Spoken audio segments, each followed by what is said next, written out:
I just want to say that I am happy to be in church here, and I would like to request that Pastor Bulimo, when I come, don't call me a visitor, because this is my home church. Nimekuja nyumbani. So at any time that I'm here, know I have come as one of you and not as a visitor. I was listening to Mbeche there. Mbeche was talking of the rubble. Other schools call them monos. In Nairobi school they were called rubble. In Lenana they were called rubble. So when you hear him talking about the rubbles, that means he was a mono when I was winding up. But I'm happy to see him here. And it's true, I had a nickname, Phantom, because I was the fastest in 100 meters and 200 meters. And I left the school record there. So when you see me like this, I've gained a lot of weight, but in those days I was very slender and I could run very fast. That's why they called me the Phantom. But I thank God that we are here today to be able to share a few moments because the country is still facing a lot of challenges. The COVID menace is real, and I really want to appeal to Kenyans that this thing is not a joke. Even last night, I was involved in trying to rush some friend to go and get his brother admitted in one of the hospitals. And I'm saying it's not a joke because although we have just vaccinated as a country, maybe about 2 million people or thereabouts, the reality is that even if you have taken your 2 doses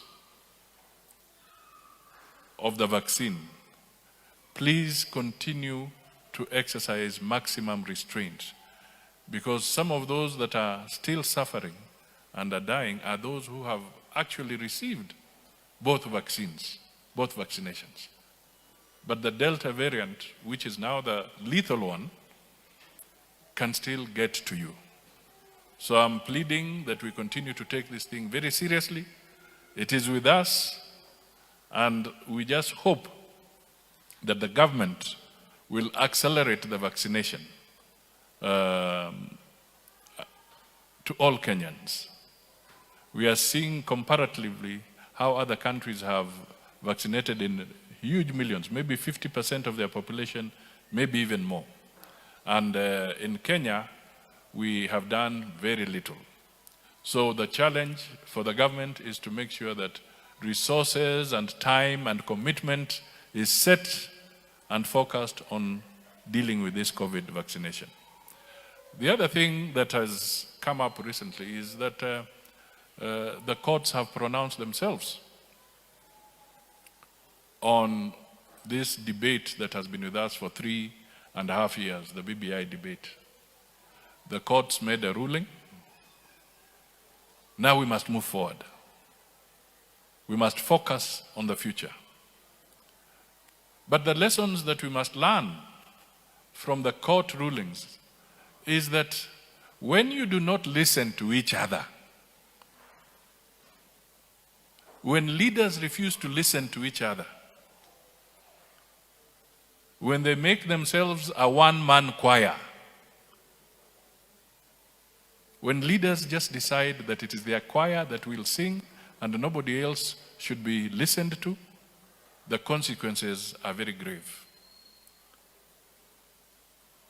We have, as Kenyans, spent our energy and our resources for the last 3.5 years talking about this thing, refusing to listen to each other, making it look like it's a one-way street, and now the courts have just put a stop to the entire thing. Some of you who are following this debate, you will recall in Bomas 1, I said that if we are going to engage in a conversation of this nature, unless we are pulling everybody together, we are going to have difficulty, and this document might turn out to be an elite document, a political elite document, and not a document that affects the Mwananchi.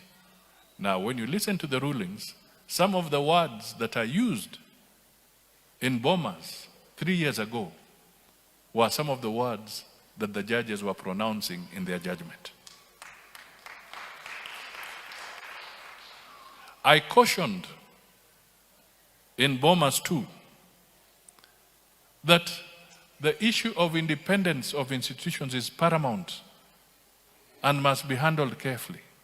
And I cautioned that if you try to get the executive to appoint an ombudsman to the courts, you'll be interfering with the independence of the courts.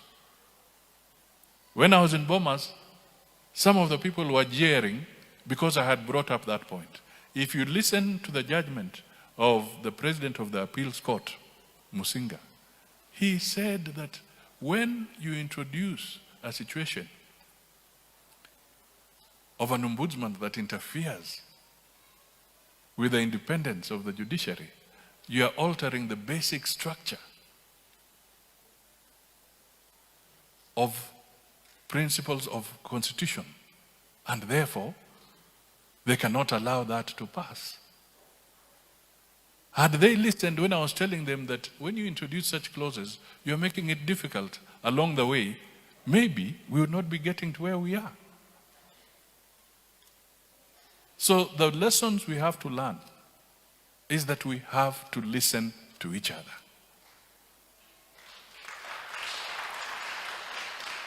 That's the lesson we should draw from this as a Kenyan people. But now we must move forward. We must focus on the economy.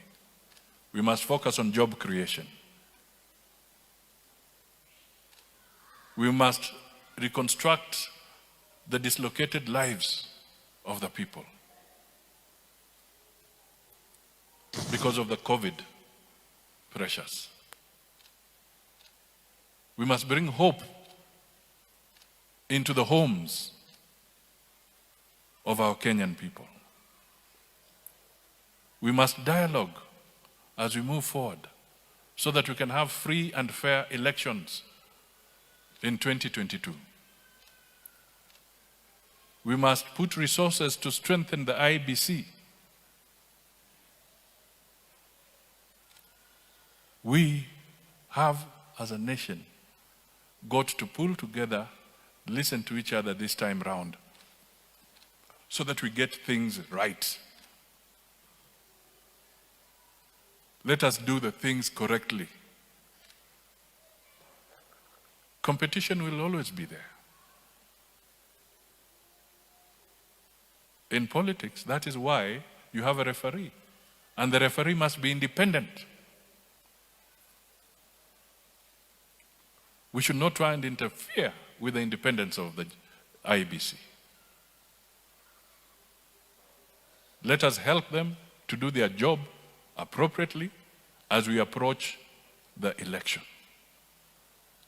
And I want to urge the young men and women across the country,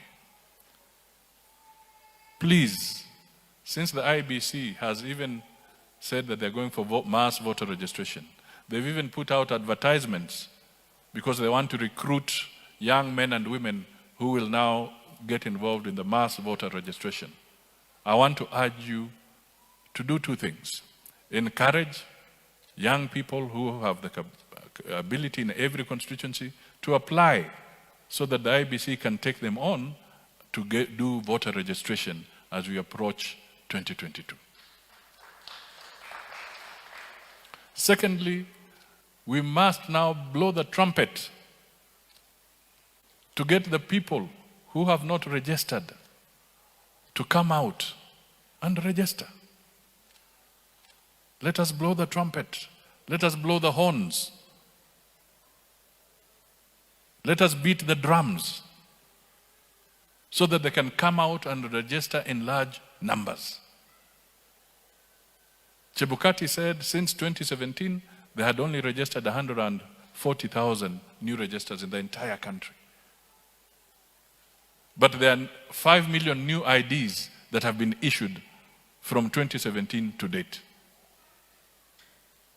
So there's a huge deficit of people who have IDs or who are yet to collect their IDs and are yet to find themselves on the voters' register. So this must be a clarion call across the entire country. We want good leaders. We want people who will focus. We want to improve our agriculture. We want to be able to deal with the crisis that is coming because of the double intake in schools in 2023, 2024, as you enter the new competency-based curriculum. There's going to be a huge, huge surge in our schools. We will need to expand facilities. We'll need to increase the teachers. So time is not on our side on some of these issues. But if we have resolve and we unite and we speak now without selfishness, we create an all-inclusive society, it will be better. Let us not make the mistake of thinking, especially for politicians, let us not think we are a one-man choir. Let us know that there are millions of Kenyans who must be part and parcel of the process of moving the country forward. So hapo ndio, hiyo ndio hadithi yangu siku ya leo. Mimi si kama mtoto wa pasta vile nilivyosema. Yeye amesema yake na mimi nimesema yangu. So I think I'll conclude there and thank the church once again for allowing us to share some moments. And as I repeat, be careful with the COVID menace. It is still here. Take all the precautions that ought to be taken. And indeed, zile pesa ambazo zingeenda kwa mambo mengine, kama hiyo campaign ya BBI, now that it's behind us, okay, people may want to appeal, that is their wish. But when you now look at the constitutional timelines, it may be an exercise in futility. It might be better for them to acknowledge that the courts have ruled, and now we must move forward with the unity of purpose so that we can be strong and ready for the challenges ahead. God bless you.